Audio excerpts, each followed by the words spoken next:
আসসালামু আলাইকুম দর্শক বন্ধুরা, এই মুহূর্তে আমি ৮ নম্বর দেওড়া মডেল ইউনিয়নের আলমনগর গ্রামে ছিলাম।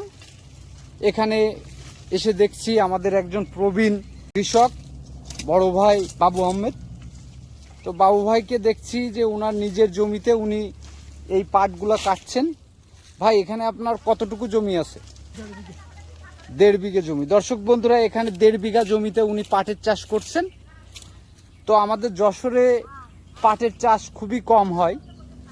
এই পাটে এখন কেমন কি আপনার মন বিক্রি হচ্ছে জানেন? প্রায় ৪,০০০ টাকা মন। আচ্ছা, তো আপনার তরি তরকারি বা আপনার যে ধান আছে এগুলোর থেকে কি পাটে আপনার মোটামুটি লাভ হয় না? মোটামুটি ফসলে লাভ যেটা সিজনে যেটা পাটে সেটা।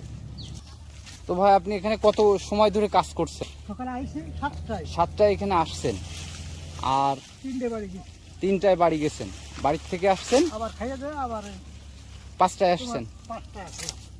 আচ্ছা, এবারে মগরবার আবার পরীক্ষা কাজ করবো।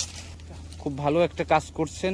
এটা আমাদের দেশের একটা অর্থনৈতিক একটা ফসল ছিল, সোনালী আঁশ। তো এই সোনালী আঁশের চাষ আপনি করছেন। ভালো থাকবেন। আসসালামু আলাইকুম। ওয়ালাইকুম আসসালাম।